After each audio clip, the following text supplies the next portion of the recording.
I was out there reading some articles about the comic book industry, and I found this article on comicbook.com that I found really intriguing. I was like, finally, somebody else besides myself has realized that all these stupid like Pride Month, Black History Month, anthology books that Marvel and DC are doing are like the dumbest thing in the history of the world. There's never any good creators on them. They put a bunch of new characters in there that nobody ever discovers. They never go anywhere, and they're just an enormous waste of time. But then I actually read the article, and I realized it was David Harth. He used to work for CBR, and I'm quite certain, well, not quite certain, I'm fairly certain that he uses AI to write a lot of his articles, because you can't really research and write out like 5 or 6 articles a day without AI doing most of it for you. But apparently he's moved on to comicbook.com. And while he has a sentiment I definitely share that these are a waste of time, he and I are completely 180 degrees polarized on this one. And he made some of the dumbest points. He doesn't think they should stop doing these anthologies because they're a waste of time. He thinks they should expand it all to go into the mainline universe, as if that was ever going to do anything but destroy sales in the process. So this is how Marvel and DC botched diversity in comic books again. Remember back in the day, they were just like, no, we're going to change all the existing heroes to younger, more diverse heroes. Didn't work out. Had to bring all the original heroes back. They're like, wait, we'll just make new versions of the heroes, but they'll be the new, younger diversity versions of the heroes. That didn't work out. And then they're like, wait, we'll do these anthologies and throw all the characters in there, and that will work. And that didn't work. All they can do is botch this stuff. Marvel and DC's diversity anthologies are nothing more than box-checking exercises masquerading as meaningful storytelling. These books get trotted out once or twice a year during Black History Month, Pride, or AAPI Heritage Month, not because the publishers care about building great characters, because they want social media points and corporate clout. Instead of spotlighting existing fan-favorite characters and compelling stories, they cram in half-baked one-shots that feel like the narrative equivalent of DEI compliance forms. There's rarely any passion, world-building, or actual long-term creative investment. These aren't books designed to resonate with readers. They're designed to be forgotten as soon as the news cycle moves on. The book is just there to exist, so Marvel and DC can set out a press release, and then they can get the golf claps from people on Twitter say, oh, this is amazing, and then not buy or support the book. The book only exists so Marvel and DC said that they did it. They don't exist to promote Marvel or DC. They don't exist to promote Pride Month. They don't exist to promote Black History Month. They don't exist to promote Asians or Pacific Islanders or any of that stuff. They literally just exist so they can say that they did it and say, hey, look, we were a great ally. We put out a book that nobody read. We put no thought or effort into it whatsoever, but we did it. And that makes us the ally of all allies. And you can see it in the product, and you can see it in the sales. Nobody cares about any of this stuff, including Mr. Harth. But he thinks they should be going bigger with this, whereas I think it's the exact opposite. Harth points out that the inclusion of new diversity bingo characters like Escapade, a trans mutant, Circuit Breaker, a non-binary tech hero, and Red Canary, a queer vigilante. But this approach is a creative dead end, slapped together with every possible identity checkbox in mind, but without any of the compelling personality, design, or storytelling needed to make them stick. These characters are created by untested writers with little storytelling talent, then immediately dropped into a shallow pool with no lifeline. There's no follow-up, no plan to grow them organically, just a digital pat on the back and maybe a variant cover. And without reader interest or visibility, they're dead on arrival. They don't grow, they collect dust as representation mascots. And I thought it was hilarious that he included Escapade, as if Escapade has any potential to do anything anywhere other than be a variant cover model for Pride Month itself. The character has a terrible design, was created by not a comic book writer, because you got to get Charlie Jane Anders in there, because it's a mutant trans character. You got to have a trans writer. So we'll just import one in that's actually an activist, pretend that they're a writer, and then you get stuff like Escapade. Guess what Escapade's mutant ability is? To trans into whatever they want to be at the moment.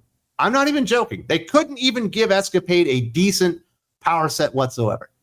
And this is the kind of garbage that you get in these books, and these are the kind of characters that are so shallow and vapid that nobody ever even notices they exist. I think most of the people that are watching this video probably never even had an idea that Escapade was a real thing. You probably don't know who Somnus, the Sleep Raper, is unless you notice me call him the Sleep Raper. But that's another character that I was introduced in one of these stupidly boring, wasteful Pride Month anthology books from Steve Orlando that was in fact his self-insert character that could make the other male mutants go to sleep for an extended period of time, and then he would get intimate with them. Yet we get these stupid anthologies coming out every single year, introducing new characters that nobody even has a clue even exist at Marvel or DC Comics. But David Harth thinks, oh, these things could be wide sellers. We should be promoting them all year long. We should have an escapade ongoing series. We should have some fucking Red Canary team-up book. Are you kidding me? There's no evidence from the past 10 years of anything other than nobody gives a flying fuck about any of these characters. Now, if they were cool and they were interesting and they had decent powers and stuff like that, maybe there would be a compelling case to try and see if we could create an audience for these characters, but they were never really created for that point. But for some reason, that has escaped comicbook.com and Mr. Harth. Harth's suggestion that these characters need to be featured year-round is a pipe dream, and here's why. Marvel and DC often restrict writing and illustrating duties to creators whose traits mirror the character's identity, drastically limiting the talent pool. The self-imposed rule means only trans writers can write trans characters, or only black writers can write black characters, leading to a scarcity of qualified creators who can actually deliver quality stories. As a result, we get actors like Nicole Maines from Supergirl and Iman Vellani from Ms. Marvel writing comics, or activists like Charlie Jane Anders and Eve Ewing, whose work, like Anders' New Mutants Lethal Legion, is panned for prioritizing ideology over storytelling. Talent and experience have taken a backseat to identity, which is the exact reason these characters stay locked in mediocrity, never breaking through to a broader audience. If you don't have good creative behind the character literally has no chance. What are the last characters that have actually come into existence at Marvel and DC and maybe made an impact? Well, we look over at DC Comics and we can think about John Kent before they destroyed him with Pride Month. Well, who created that character? Dan Jurgens. Well, who fleshed that character out? Peter J. Tomasi. Two actually good comic book writers. Well, what about Damian Wayne, introduced by Grant Morrison? I don't love that Batman run, but I certainly like Batman and Robin. Grant Morrison, comic book legend. Don't always like their stuff, but Grant Morrison has bona fides as being a good creator. Shockingly, when he decided to make a new Robin and introduce it into DC Comics, it worked, and the character has stuck and maintained relevance through the years. Also, it's a Robin, so that kind of helps. You go over to Marvel Comics, what are some of the more recent characters that have made an impact and had some staying power? Oh, I don't know, a little character called Deadpool, co-created by Rob Liefeld. You might not like the way he illustrates feet, but the guy sure can draw an audience, pulling a lot of eyes to characters, and he created Deadpool, which is now a billion-dollar franchise in movies as well.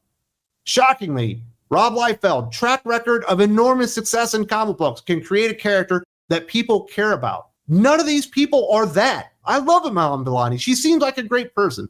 Guess what? Her TV show, nobody watched it, even when they put it on ABC, and her big movie flopped as well. But now we have to go incorporate and find writers who have the exact traits of the characters themselves, and you get a mess like Ironheart from Eve Ewing. Now, that wasn't the most egregious example of all time, but literally they only hired her because she was from Chicago, she was black, and she had short hair.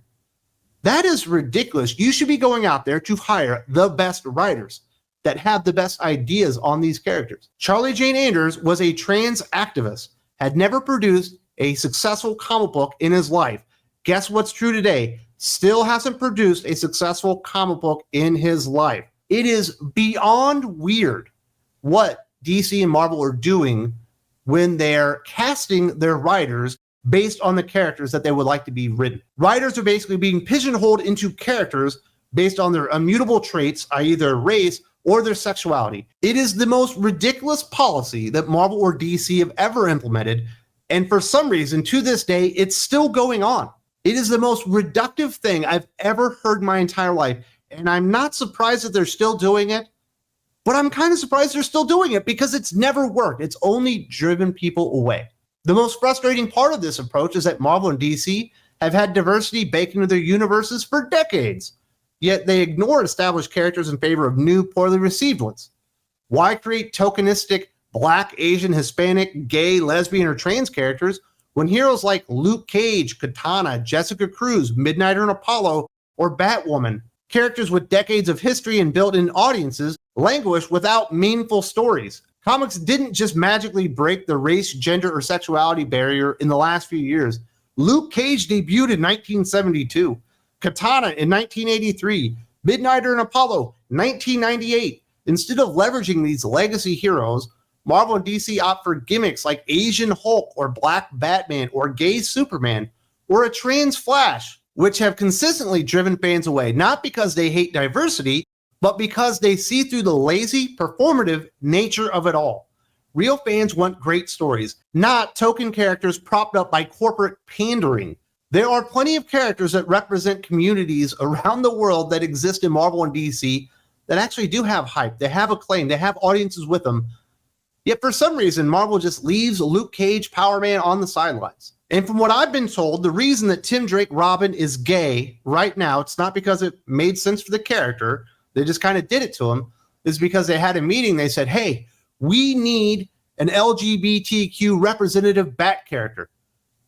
Does fucking Batwoman not exist? Like, are you kidding me? No, it's got to be a male character. Well, why don't you fucking create one and see how that one goes, rather than destroying something that actually has a legacy and means something that's been successful in comic books. These guys are grasping at straws, pandering to audiences that don't even care about comic books, all the while throwing away characters with decades of history, with awesome stories behind them, with real motivations in real places that fit within their universes, and they throw them all the wayside because Jadzia Axelrod needs to create a new character. Charlie Jane Anders needs to create a new character. John Ridley needs to make a Batman. And none of it ever made sense. It still doesn't make sense to this day. And David Harth, if you haven't realized by now, the reason these anthologies don't work is because the characters are bad. The characters are bad because the writers are bad. The writers are bad because Marvel and DC ultimately don't give a shit. If they really want to highlight the diversity in their lines, the characters are all there waiting to be explored and be utilized within the Marvel and DC Comics universes. Yet they refuse to do that because they wouldn't get the credit for doing it now on social media, because we're just supposed to ignore the fact that these characters have been around for 30, 40, and sometimes 50 years at this point.